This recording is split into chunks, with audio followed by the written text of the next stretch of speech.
శుక్లాంబరధరం విష్ణుం శశివర్ణం చతుర్భుజం ప్రసన్నవదనం ధ్యాయేత్ సర్వవిఘ్నోపశాంతయే. ఓం గం గణపతయే నమః. ఓం శ్రీమాత్రే నమః. ఓం శ్రీ గురుభ్యోం నమః. మా ఆది ఆస్థాలను చూస్తున్నటువంటి మీ అందరికీ పేరు పేరున నా హృదయపూర్వక నమస్కారాలు. ఇప్పుడు మనం 18 జనవరి 2026 నుండి 24 జనవరి వారం రోజుల పాటు అంటే 2026 అనమాట 12 రాశుల వాళ్ళకి ఎలా ఉండబోతుందో తెలుసుకుందాం. దానికంటే ముందర ఏంటంటే ఇప్పుడు మనం 12 రాశుల గురించి చెప్పుకుందామండి. ముఖ్యంగా ఇది చెప్పే ముందర ఏంటంటే గ్రహాల యొక్క స్థితిగతులు ఏమిటి తెలుసుకుందాం. ముఖ్యంగా ముందర గురుగ్రహం గురించి చెప్పుకుందామండి. గురుడు వక్రగతిలో మిథున రాశిలో ఉన్నాడు. అంటే ఎప్పుడైనా శుభగ్రహాలు వక్రిస్తే శుభ ఫలితాలే ఎక్కువ ఇస్తాయి. కేతు సింహరాశిలో ఉన్నాడు. అంతేకాకుండా రవి, బుధ, కుజ, శుక్రులు మకర రాశిలో ఉన్నారు. రవి మకర రాశిలో ప్రవేశించాడంటేనే మకర సంక్రమణము అంటాం. అప్పటి నుంచి మనకి ఉత్తరాయణ పుణ్య కాలం స్టార్ట్ అయిపోతూ ఉంటుంది. పైగా ఉచ్చస్థితి కుజుడు కూడా ఉన్నాడు అక్కడ. ఉచ్చస్థితి కుజుడు ఉండడం వల్ల గొప్ప అదృష్టం అండి. అంటే అదృష్టం ఎవరికంటే మంచి మంచి కొన్ని రాశుల వాళ్ళకి ఉంటాయి. అదృష్టం ఇస్తాడు ఆయన. కాబట్టి ఒక శుభగ్రహం అంటే ఒక రవి ఉండడము, ఒక ఉచ్చ గ్రహం కూడా ఉండడం కూడా గొప్ప అదృష్టము. అలాగే బుధ శుక్రులు అంటే మకర రాశిలో ఈ గ్రహాల యొక్క ప్రభావం అదృష్ట సంకేతాలు సూచిస్తూ ఉంటాయి కొన్ని రాశుల వాళ్ళకి. అలాగే రాహు కుంభరాశిలో వాయుతత్వ రాశిలో ఉన్నాడు, మంచి ఫలితాలే ఇస్తాడు. అలాగే శనీశ్వరుడు మీనరాశిలో ఉండడం వలన కొన్ని రాశుల వాళ్ళకి జలగండాన్ని ఇస్తూ ఉంటాడు, కొన్ని రాశుల వాళ్ళకి అనారోగ్య సమస్యలు సృష్టిస్తూ ఉంటాడు అని చెప్పుకుందాం.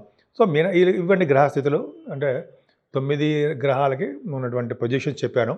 ఇప్పుడు మనం సింహరాశి వారికి కొద్దిగా జాగ్రత్తలు పాటించాలండి. ముఖ్యంగా అదృష్టం ఏంటంటే 4 గ్రహాలు 6వ భావంలో రావడం వల్ల ధైర్యంగా ముందుకెళ్ళిపోతుంటారు. కష్టాలు అనేవి రూపుమాపుతాయి అన్నట్టుగా ఉంటారు మీరు. చెప్తా కొద్దిగా 4 గ్రహాల గురించి చెప్పుకుందాం. సో ఏదేమైనా మీ కేతు ప్రభావం వలన కొద్దిగా పిరిగితనము, భయము, లేనిపోయిన సమస్యలు, ఏదో ఆలోచనలు ఉంటాయి. అంతేకాకుండా కుటుంబంలో ఎందుకో ఇబ్బందులు ఉంటాయండి. మీకు ఏదో డెవలప్మెంట్స్ లేకపోవడము, కొద్దిగా సాటిస్ఫాక్షన్ తృప్తి లేకుండా ఉండడము కుటుంబంలో. పైగా అంటే కుటుంబంలో వృద్ధి కలగకపోవడము, సంపదలు కూడా ఆలస్యం అయిపోవడం జరుగుతూ ఉంటుంది. మీ తమ్ముళ్ళు కలవడానికి, తోబుట్టులు కలవడానికి మీరు వెనకాడరు. వాళ్ళకి ఎంత ఖర్చు అయినా సరే డబ్బులు ఖర్చు పెడతారు. అది ఉంది. అంతేకాకుండా తెలివితేటలు ఎక్కువ ఉంటాయి, ధైర్యం ఉంటుంది, శుభవార్తలు వినడానికి అవకాశం ఉంది, పట్టుదల, ఏ పని తలపెట్టినా పట్టుదల ఎక్కువ, విద్యలో రాణిస్తారు. పైగా 4th హౌస్ లార్డ్ ఎగ్జాల్టేషన్ ఉన్నాడు కదా కుజుడు, అత్యంత రాజకారకుడు కుజుడు కదండి. మీకు ఈ జనవరి నెల నుంచి అదృష్టమే అదృష్టం. పైగా 4th హౌస్ లార్డ్ బాగున్నాడంటే సింహరాశి వాళ్ళకి 4th హౌస్ లార్డ్ కుజుడు బాగున్నాడు అంటే అర్థం ఏంటంటే భూములు కొనుక్కుంటారు, కొంతమంది వాహనాలు కొనుక్కుంటారు, ఈ అపార్ట్మెంట్స్ కొనుక్కుంటారు. అంటే భవనాలు అంటాం కదా, కొనుక్కోవడానికి అవకాశాలు ఎక్కువ. సంగీతం పట్ల మక్కువ ఎక్కువ, తల్లిగారికి ఆరోగ్యం కూడా ఎక్కువ. అంతేకాకుండా రైతులు కూడా ధన ప్రాప్తి ఎక్కువ. అదే కదండి ఆయన కుజుడు ప్రభావం, గొప్పతనం. అంతేకాకుండా పుత్ర సంతాన యోగం కలుగుతారండి. పుత్రుల వలన మీకు యోగము కలగడానికి అవకాశాలు ఎక్కువ ఉంటాయి. అంతేకాకుండా సాహిత్య రంగంలోనూ కళారంగంలోనూ మీరు కళారంగంలో సాహిత్య రంగం బాగా డెవలప్మెంట్స్ ఉంటాయి మీకు. అంతేకాకుండా మీ చేసిన ప్రతి పనిలోనూ మీకు విజయం సాధించడానికి అవకాశాలు ఉంటాయి. స్టాక్ మార్కెట్లో కూడా ధన ప్రాప్తి కలుగుతుంది. ఏదైనా మీరు రాశ్యాధిపతి రవి 6వ భావంలో ఉన్నాడు కదండి. మకర రాశిలో రవి 6వ భావంలో బ్రహ్మాండంగా ఉన్నాడు. సో అంతేకాకుండా ఈ రవి వల్లంటే గొప్ప సౌఖ్యాన్ని ఇస్తాడండి. కుజుడు కూడా ఎగ్జాల్టేషన్ ఉన్నాడు.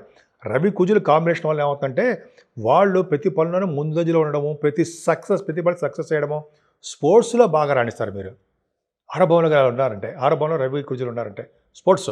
అంతేకాకుండా గవర్నమెంట్ సంబంధించిన వాటిలో రాణించడము, వీసా స్టాంపింగు, అంటే విదేశాలకు వెళ్ళడానికి వీసా రావడము, ఇవన్నీ మీకు బాగుంటాయి. శత్రు భయం, రుణ భయం, రోగ భయాలు లేకుండా హాయిగా బ్రహ్మాండంగా ఉంటారు. సేవకాజనం ఉంటారు మీకు. గొప్ప అదృష్టవంతులుగా మీరు చేయాలని చెప్పవచ్చు. పైగా శుక్రుడు కూడా బ్రహ్మాండంగా ఉన్నాడు కాబట్టి సౌఖ్యాన్ని, కళలని, క్రీడాకారులుగాను, పొలాలు, పంట తోటలు ఇవన్నీ ఉండడానికి అవకాశం ఉంది. ఏదైనా రాహు, సప్తమ రాహు, అష్టమ శని దోషం ఉంది కాబట్టి శనికి, రాహుకి మీకు తగ్గట్టుగా మీకు తోచిన విధంగా పూజలు చేయించుకోండి. ఎందుకంటే నీటి వల్ల ప్రమాదం జరగకుండా ఉండడానికి అవకాశం ఉంటుంది. పైగా శుభకార్యాలు మీద జరగడానికి అవకాశాలు ఉండడానికి కారణం కూడా రాహు పూజలు చేసుకోవడం వల్లే. ఏదేమైనా గురుదృష్టి ఉంది కాబట్టి భయపడాల్సిన అవసరం లేదు. భాగ్యస్థానంలో బాగుందండి. విద్యలో బాగా రాణించడము, విదేశాలు వెళ్ళడము, స్టాంపింగ్ అవ్వడము బాగుంటాయి. కానీ మీరు చేస్తున్నటువంటి ఉద్యోగంలో మార్పులు సంభవిస్తుంటాయి. కొంచెం జాగ్రత్తగా ఉండండి. ముఖ్యంగా సాఫ్ట్వేర్ రంగ ఉద్యోగస్తులకి, గవర్నమెంట్ సంబంధించిన ఉద్యోగస్తులు కూడా. ఏదైనా గురు ప్రభావం బాగుంది కాబట్టి సర్వస్వభావాలు కలుగుతాయండి. ధనప్రాప్తి, నిరంతర ధనప్రాప్తి ఉంటుందనడంలో ఏమాత్రం సందేహం లేదు. మీకు ప్రతిసారి చెప్తున్నట్టుగానే నా పేరు వాడ్రే వాదినారాయణ శర్మ. CMA చేశానండి నేను. సరే అది పక్కన పెడదాము. మీ జాతకాలు చూపించుకోదలుచుకుంటే మీ date of birth, time of birth, place of birth ఉండాలండి. అంటే జాతకాల్లో వివాహాలు కానీ, ఉద్యోగ సమస్యలు కానీ, అంటే వివాహ సమస్యలని, చిల్డ్రన్ సమస్యలని అనేక రకాలుగా ఉంటాయి కదండి. మనకి ఫారిన్ వెళ్ళడం ఇవన్నీ ఉంటాయి కాబట్టి అది ఖచ్చితంగా నేను చెప్పగలను. వివాహ వేడుక కూడా ఏ నెలలో, అంటే జనరల్ సుమారుగా కూడా మనం చెప్పచ్చు ఏ నెలలో జరుగుతుంది, ఏ సంవత్సరంలో ఉంటుందని కూడా నేను కొన్ని డేట్స్ కూడా ఇస్తాను. సరే అది పక్క పెడదామండి. ఇంకా మీకు ముహూర్తాలు పెట్టుకోవాలనుకున్నా ముహూర్తాల గురించి కానీ, లేదా ఇంకా ఏంటంటే మీకు ఇంకా కావాలన్న వివాహ ముహూర్తాలు, ఒడుగు ముహూర్తాలు అనేది ఇంక ఇప్పుడు లేవు కాబట్టి రాబోయే కాలం ఉంటాయి. అలాగే మంచి మంచి శుభకార్యాలు ముహూర్తాలు, పెళ్ళిళ్ళు, గృహప్రవేశ ముహూర్తాలు అన్నీ ఉంటాం కదా మనం. ఇవన్నీ ముహూర్తాలు కూడా మన ఆది ఆస్ట్రాలజీ నుంచి నేనే పెడుతుంటానండి. మీకు ఏమాత్రం చెప్పి మీరు ఒకవేళ కావాలనుకుంటే నాకు ఫోన్ చేయొచ్చు. 7075389589 కింద కనిపిస్తుంది కదండి. 7075389589. సో ఈ విధంగా మనం చేయొచ్చు. అంతేకాకుండా మీకు ఏమైనా సమస్యలను ఆస్ట్రాలజీకి సంబంధించిన సమస్యలు కాకుండా మీకు వాస్తు సమస్యలు అంటుంటాం మనం. వాస్తు సంబంధించినటువంటి ప్రాబ్లమ్స్ వచ్చినా సరే నాకు ఫోన్ చేస్తే తప్పకుండా నేను పరిష్కార మార్గాలు చెప్తాను. మనం ఈ వారం రోజులు కూడా రండి, మనం చేయవలసినటువంటి పూజలు కూడా ఒక అద్భుతంగా ఉందండి. ఏంటంటే 12 రాశుల వాళ్ళకి అన్ని గ్రహాలు కూడా అనుకూలించవు. ముఖ్యంగా రాహుకేతులు కానీ, అర్ధాష్టమ శని కానీ, అష్టమ శని, ఏలినాటి శని ప్రభావం, కొన్ని ప్రభావాలు అందరి రాశుల మీద ఉంటాయి. సో మనం ఈ వారం మొత్తం కూడా పూజించవలసింది సూర్యభగవానుడు. సూర్యభగవాన్ని పూజించడం వల్ల సకల శుభాలు కలిగి తీరుతాయి. సుబ్రహ్మణ్యేశ్వర స్వామి ఆరాధన వలన, సుబ్రహ్మణ్య స్వామి ఎగ్జాల్టేషన్లో ఉన్నాడు, సకల శుభాలు చాలా బ్రహ్మాండం కలుగుతూ ఉంటాయి. అంతేకాకుండా శనీశ్వరుడి యొక్క దోషం కూడా ఉందని మనకి, అంటే 12 రాశుల మీద కొన్ని రాశుల వాళ్ళకు ఉంటాయి.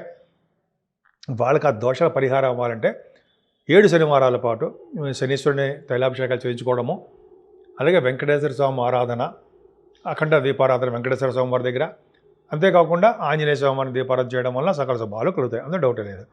అలాగే వ్యవస్థిత రాహు, పంచమ రాహు, సప్తమ రాహు దోషాలు ఖచ్చితంగా ఉంటాయి. సో అదొకటి కేతు ప్రభావం ఉంటాయి. అందుకనే ఏమాత్రం వీరున్న కాళహస్తి వెళ్ళి దర్శనం చేసుకోండి. అంతేకాకుండా మన ఊళ్ళోనే కావాలనుకుంటే టెంపుల్స్లోకి వెళ్ళండి. శుభ్రంగా రాహుకేతువులకి ప్రతి శనివారం కానీ, అది మంగళవారం కానీ, శనివారం, శుక్రవారాల్లో కూడా మీరు చేయించుకోవడం వలన కూడా రాహుకేతువుల దోషాలు పరిహారం అవుతూనే ఉంటాయి. అంతేకాకుండా అమ్మవారిని పూజించడం వలన, గణపతి ఆరాధన చేయడం వలన, అది సుబ్రహ్మణ్య స్వామి ఆరాధన చేయడం వలన ఈ రాహు వలన వచ్చే దోషాలు, కేతు వలన వచ్చే దోషాలు కూడా చాలా మటుకు పరిహారం అవ్వడానికి అవకాశాలు ఎక్కువ ఉన్నాయి. ఈ వారం మొత్తం కూడా మనం చెప్పినట్టుగానే సూర్య భగవాన్ ఆరాధన మాత్రం మర్చిపోకుండా చేయవలసిన పని అది ఆయన్ని. ఎందుకంటే మనకి ఆల్రెడీ మనకి తెలుసు కదా, ఉత్తరాయణ పుణ్యకాలం స్టార్ట్ అయిపోయింది. సో సోమవారిని పూజించడం వల్ల సకల శుభాలు కలుగుతాయి. ఈ 12 రాశుల వారికి అండి ముఖ్యంగా రాహు యొక్క ప్రభావము కొంతమందికి తీవ్రతగా ఉంటుంది. ఎందుకంటే 12వ భావం రాహు మరణాలని, దూర ప్రాంతాల్లో ఉన్న బంధువుల్ని, అయితే గృహంలో పీడల్ని, పశు నష్టాన్ని, చాలా విధంగా అష్టమ రాహు అయినా సరే ఈ విధంగా దోషాలు మాత్రం బాగా ఇస్తుంటాడండి ఆయన. సో శ్మశానంలో అడుగుపెట్టేటి చేయడము, బరియల్ గ్రౌండ్స్లో కొంతమందికి ఉంటుంది, అలా చేయడానికి అవకాశాలు ఉంటాయి. సో కాబట్టి ఆ దోషాలన్నీ పరిహారం అవ్వాలంటే మనం ఖచ్చితంగా రాహు సంబంధించినటువంటి నవగ్రహాల రాహుకి కొన్ని వారాల పాటు, 8 వారాలు, జనరల్గా 18 వారాలు అంటాం, అంతవరకు అక్కర్లేదు మనకి, 7-8 వారాలు చేసుకుంటూ ఆ స్వామివారికి దానాలు ఇస్తుకుంటూ ఉంటే ముఖ్యంగా రాహు ఇంపార్టెన్స్ ఉంటుందండి.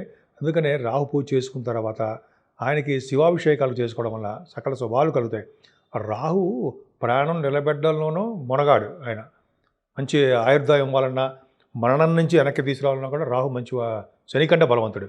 అలాగే ఆయన మనకి ఇబ్బందులు కలిగించాలన్నా కూడా శనికంట క్రూరుడు అంటాం కదా, అలా మనకి ఏమైనా దోషాలు ఇవ్వాలన్నా, ఎటువంటి ప్రాబ్లమ్స్ క్రియేట్ చేయాలన్నా సరే రాహు వలన కూడా అవుతుంది అంటాం. అందుకనే ఎవరైనా నిత్యము అమ్మవారిని పారాయణం చేయడం వలన సకల దోషాలు పోవడమే కాకుండా ఓం శ్రీమాత్రే నమః అనే మంత్రం కూడా ఉంది కదండి. ఆ మంత్రం జపించడం వల్ల కూడా రాహు వలన వచ్చే దోషాలు చాలా మటుకు పరిహారం అవుతాయి. ఈ కేతు వల్ల అంటారా, గణపతిని పూజించడము మనకి అవన్నీ చెప్పదగ్గ అంశాలే, మీకు తెలుసు కదా. గరిగితో పూజించడము, పౌర్ణమి వెళ్ళిన చవితి తర్వాత ఇంకా శుభ ఫలితాలు ఎక్కువ ఉండడం, ఇవన్నీ కూడా మనకి చెప్పదగ్గ అంశాల కింద చెప్పచ్చు. ఈ విధంగా మనం చేసుకుంటుండడం వల్ల సకల శుభాలు కలుగుతాయి.